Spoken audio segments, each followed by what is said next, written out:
Okay, the SkyNet. Here's what it came in. From SXK, you could have had the stainless steel, which is what this is. There's titanium version.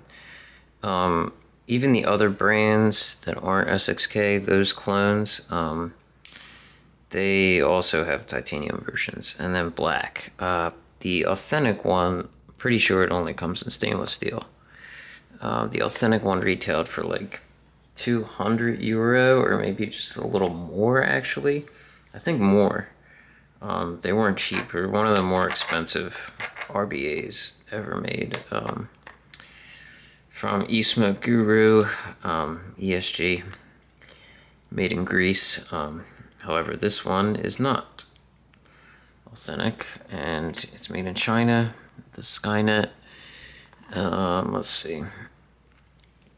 The deck's got some tooling marks going on. Looks kind of neat. They were trying, you know. There's a lot of themes that go with this. And it's same with the Skyline RTA. A lot of like triangular stuff. He's always doing those kind of angles. So like even the juice wells, they're like triangular if you look at them slightly. I mean, it's a little more obtuse, but the posts, if you look at them from the back, kind of have like a triangular thing going on there. The pins, the airflow pins, they also had like a triangular theme. And even when you look at the pin this way, I mean, a little bit. Anyhow, just something I notice about them. Same with, you know, a lot of these hard edges. Machining wise, it's very impressive. The authentics and everything, the metal used, and just this kind of, you know, this kind of beveling is pretty neat. Gives it a distinct look, you know. Fortunately, it has nice post screw size that you can actually use one of these little T-tools on. I just can't stand, you know, I'll use plenty of RBAs with the little, you know, 0.9 type tool for the hex Torx screws, whatever, but luckily this came with slightly bigger ones. So here it is, damn near completely disassembled. Yeah.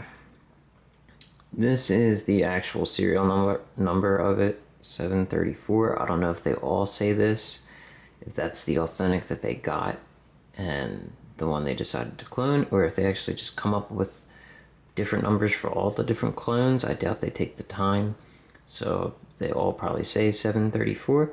If you have one and you can confirm what the number is on yours, please do in the comments. So I recorded this once already,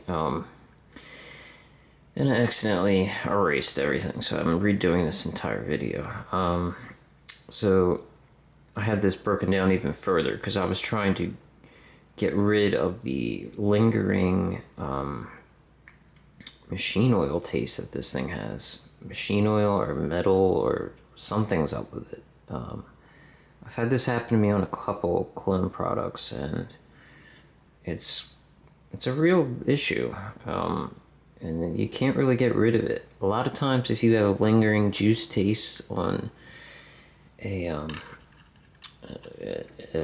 atomizer you buy secondhand, a lot of times you can get rid of it by using either a combination of alcohol, lemon juice, vinegar, bleach, soap and water. I've tried it all with this, soaking it for over 24 hours at a time in each solution, and it's still there. I cannot get rid of it. And when you do that, strip it completely down. I'm talking everything, you know, the O-rings. A lot of times juice and stuff like that gets in behind the O-rings, so these are actually the spare O-rings. For the deck, it's a very thin one. There's this O-ring down here, which a lot of, I don't know, I can't say most RBAs actually have an O-ring right there. But yeah, it's all stripped down. Here's your other post. The insulator for it. And try to put it in backwards, I think.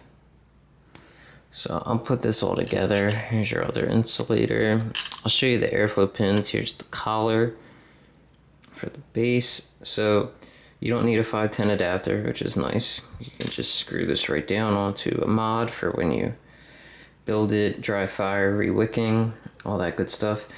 But you know, there's pros and cons to that because not all 510 pins are created equal. There could be too much threading and it doesn't make connection, or too much threading.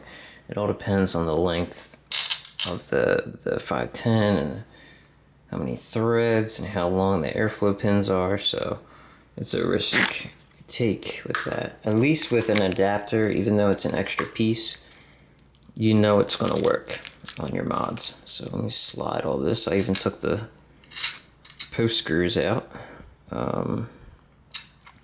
Also the chamber, the top cap threads onto the chimney clockwise. Always a good thing. Now that is never a problem, in my opinion. That's always a good thing. I think every RVA should be made like this. Every single one of them. That's just me. O-rings I don't feel like are a sufficient way to attach the chimney. Okay, airflow pins, we got a bunch of them. Now, I believe on the Authentic you gotta buy like just about every one of them. I think it comes with like 1 or 2. I think it comes with like a 3 and a 1.2, or like a 1.5 and a 3.5, something like that. But here we got 3.5, 2.5, 1.2, 2, 1.5. Did I already do that? A 1 and a 3. That's what I was using, the 3. I also heard on a tighter draw, at least on the Authentic, for the early batches or something like that, it was given a turbulent whistly sound with the tighter airflow sizes, whereas the more open sizes, more direct long sizes, it wasn't, for whatever reason. I don't know. It's strange, but that's, you know, that was the word on the street. So, interesting enough, you can change your airflow pins on the fly without having to worry about your post coming out, because this post doesn't pull up and out, it slides out like that. So if the top cap's on, if the top cap's on, this can't back out, so it's going to stay fixed in there no matter what, even if your airflow pin is out and you're changing it. So that's a nice feature about it. And these pins alone are kind of like a work of art. Like I said, he does a lot with these angles. They're very angled. I thought it was going to really do something for the airflow, but I don't really see a difference. Those fine, like, beveled cuts. It's still just kind of, yeah, you know, it is what it is. This didn't really speak to me too much here. There's your juice wood ports, decent size, not too small. So it's gonna be versatile, you know, but mostly a DL, an RDL type of vape, I would think. Putting a coil on this is very easy. If you would, you crinkle up your leads just slightly so it kind of just scoops on in, you know. These kind of decks where the post screws are on the same size or same side, They just make it so easy. You don't gotta screw around with anything too much. Well, might help to use the bigger side.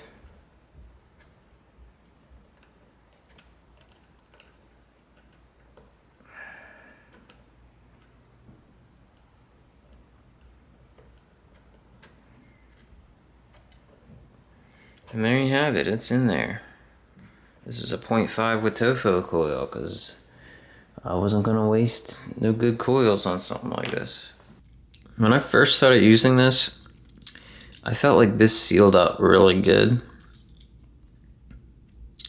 And now it creates like a gap. I mean, when it's inside the boro, it's gonna have pressure and it's gonna stay together, but yeah, there's more of a gap now after I use this spare O-ring.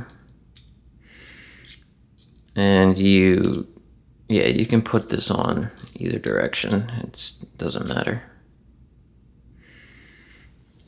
Here's the inside of it. Here we have it all wicked up. Good to go. We're just filling them wells. Just making sure we got enough cotton filling the well. You know, this kind of thing is very easy to wick. Pretty straightforward. You can see there's even machine marks. Like they were trying to make this look good. You'll see that number there. That is not your serial number. All ESG products have this. It's very weird. They have like 2 serial numbers. So here it is. Here it is, the ESG SkyNet. All its glory. In the Bestia Block. And we are getting 0.54, 28.8.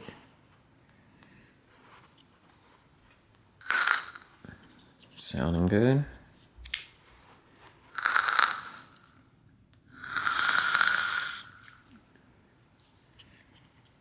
And it tastes like metal. It tastes like metal because it's a clone. I can't get rid of it no matter how much I clean it. I had the same problem with my Narva RTA clone, which is a shame because I really like the draw on that. And yeah, I'm noticing this more and more now. And this is SXK, more reputable clone company that's left, one of the only ones that's left. And yeah, they're just putting out these products that I don't know, they're just not getting the machine oil out or what, or maybe I'm just really sensitive to those kind of things. But yeah, it has like a, I don't know if it's like a metallic taste or like an oil taste. It's a familiar thing. I've had this happen a couple times, and it's usually from clone products. So that's the risk you take when you get clones. So this won't be getting much use. It's not the biggest upset. Well, one, because it's a clone, but secondly, I'm trying to put that flavor, that issue aside. The draw isn't really saying anything to me. It's not really grabbing me. I don't know. It wicks fine. But yeah, it's just, I don't think it really would have spoke to me regardless. So, or stood out from the crowd is what I'm saying.